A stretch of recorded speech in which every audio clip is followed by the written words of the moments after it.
Have you ever wondered how a successful, responsible adult can quietly lose control to something that does not even come in a bottle, a pill, or a syringe?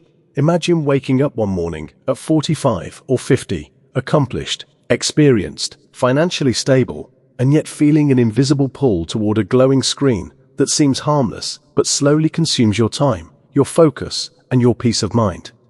Digital addiction after 40 does not look like the stereotypes we grew up with. It does not always involve alcohol, opioids, or illicit substances. Instead, it hides behind online gambling apps, endless streams of pornography, compulsive gaming sessions, and the hypnotic scroll of social media feeds designed to keep you engaged far longer than you ever intended. Many adults assume that maturity grants immunity, that decades of life experience automatically protect them from compulsive behaviors. Yet neuroscience tells a different story. The human brain, regardless of age, remains exquisitely sensitive to dopamine, the neurotransmitter that signals reward, motivation, and reinforcement. Digital platforms are engineered with precision to exploit novelty, unpredictability, and variable reward schedules, the same mechanisms that underpin substance use disorders. Each unexpected win in online gambling, each new explicit image, each surprise notification triggers a dopamine spike that teaches the brain to come back for more. Over time, repetition reshapes neural pathways, gradually lowering baseline pleasure and increasing craving. This is not a moral failure or a simple lack of discipline.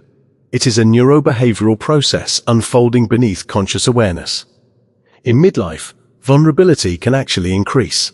Adults over 40 often have private devices, disposable income, credit access, and fewer external restrictions.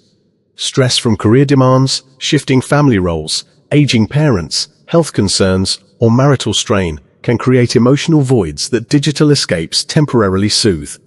The relief feels real, immediate, and controllable, which makes it seductive. But the relief is short-lived, and the brain adapts. What once required a few minutes now demands hours. What once felt thrilling becomes merely normal, pushing the user toward more extreme content or higher financial risk to recapture the original high. This pattern mirrors the tolerance cycle seen in chemical addictions. As Dr. Anna Lembke, a leading voice in addiction medicine, emphasizes in her work, repeated overstimulation of the reward pathway can dysregulate the brain's delicate balance between pleasure and pain.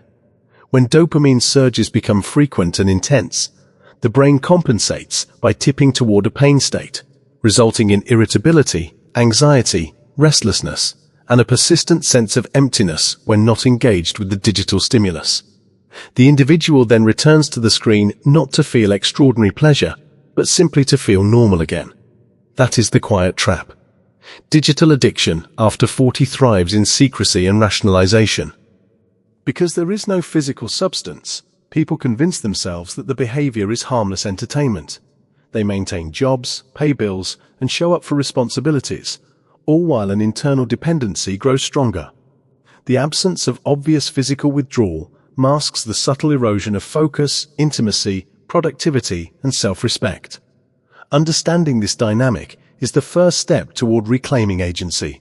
The problem is not weakness, it is wiring. And what is wired can, with awareness and intentional action, be rewired. At first, the pattern feels manageable, almost strategic, as though you are simply optimizing stress relief in a demanding season of life. You tell yourself that a few late-night bets are harmless because you can afford them, that watching explicit material is private and victimless, that scrolling for an hour after work is a reasonable reward for decades of responsibility. Yet beneath that calm narrative, something more insidious is unfolding in the circuitry of your brain. The reward pathway, anchored in the mesolimbic dopamine system, does not distinguish between a chemical substance and a digital stimulus engineered for maximum engagement. It responds to novelty, intensity, and unpredictability with the same biochemical cascade.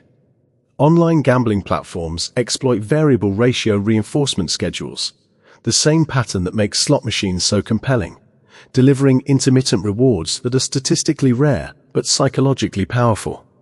Pornography platforms amplify novelty through endless variety, ensuring that each swipe offers a new stimulus capable of reigniting dopamine release.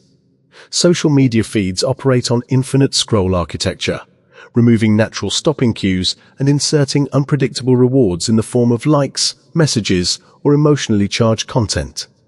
Over time, this repeated overstimulation recalibrates your hedonic baseline.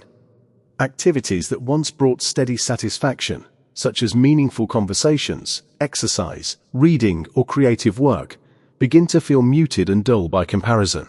The brain, having adapted to high-intensity digital input, demands stronger stimulation to achieve the same level of reward. This is the escalation phase, and it rarely announces itself loudly. Instead, it whispers through subtle changes. Slightly higher wages, slightly more extreme content, slightly longer sessions online. Financial strain may begin to creep in, or sleep may erode as late nights become routine. Emotional intimacy can weaken as private digital rituals replace authentic connection. Productivity may decline in small increments that are easy to rationalize. What makes midlife particularly precarious is the illusion of control. Adults over 40 often possess enough resources to buffer early consequences. Credit cards can absorb losses. Remote work can conceal fatigue. Private devices allow secrecy. Responsibilities are still met, so the behavior appears sustainable. This is where suspense intensifies, because the tipping point does not arrive all at once. It accumulates quietly, like pressure building behind a dam. You may not notice the erosion of self-trust until you promise yourself to stop and fail. You may not recognize the dependency until the thought of abstaining produces anxiety, irritability, or a hollow restlessness that feels disproportionate. According to the principles articulated by Dr. Anna Lembke, when the pleasure-pain balance is repeatedly pushed toward excessive pleasure, the brain counterbalances by deepening the pain side of the equation. That counterbalance manifests as dysphoria, agitation, and craving, compelling further engagement to escape the discomfort created by prior engagement. It becomes a closed loop, self-reinforcing and increasingly rigid. The most unsettling aspect is that from the outside, everything can still appear stable. Careers continue, families function, social appearances remain intact, but internally, autonomy is narrowing. Choices are no longer entirely free. They are influenced by conditioned cues and neurochemical debt. This is the moment of truth, the inflection point, where awareness either sharpens or denial deepens. Because if the loop continues unchecked, the consequences will eventually surface in undeniable ways, and the cost will extend far beyond time spent online. The turning point begins with radical honesty, the willingness to look directly at the behavior without minimizing it and without condemning yourself for it. Digital addiction after 40 is not proof that you are weak or broken. It is evidence that your brain has adapted precisely as it was designed to adapt in the presence of powerful reinforcement. Once you understand that the cycle is neurobiological, you can shift from shame to strategy. The first strategic move is creating friction between impulse and action. Remove gambling apps from your phone. Install website blockers for explicit content. Turn off non-essential notifications. Charge your devices outside the bedroom. These are not symbolic gestures. They are environmental interventions that reduce cue exposure and give your prefrontal cortex time to re-engage. The brain requires space to recalibrate. Short, intentional periods of abstinence allow dopamine levels to stabilize and restore sensitivity to ordinary rewards. During that recalibration phase, discomfort is normal. You may feel restless, bored, or emotionally raw. That discomfort is not a sign of failure. It is a sign that your reward system is rebalancing. Lean into activities that produce sustainable dopamine release, such as exercise, face-to-face social connection, skill building, time in nature, and meaningful service. These pursuits may feel less intense at first, but they build resilience rather than dependency. Midlife can actually become an advantage here. With decades of lived experience, you possess insight, discipline, and the capacity for long-term thinking. You understand delayed gratification. You have navigated setbacks before. Use that maturity as leverage. Conduct an honest audit of triggers. Identify whether loneliness, occupational stress, marital conflict, or unresolved disappointment drives your digital escapes. Address those root stressors directly through therapy, structured conversation, financial planning, or lifestyle redesign. When the underlying pain is acknowledged and managed, the compulsion loses much of its fuel. Accountability also matters. Confide in a trusted friend, partner, or professional. Secrecy sustains addiction. Transparency weakens it. Structure your day with intentional boundaries around technology use, including defined start and stop times. Replace passive consumption with deliberate engagement. Ask yourself before logging on whether the action aligns with your values or merely soothes a transient urge. This reflective pause strengthens neural pathways associated with executive control. As Dr. Anna Lembke teaches, the goal is not to eliminate pleasure from your life, but to restore balance so that pleasure and pain exist in healthy proportion. When balance returns, simple experiences regain their richness. Conversations deepen. Sleep improves. Financial clarity returns. Most importantly, self-trust rebuilds.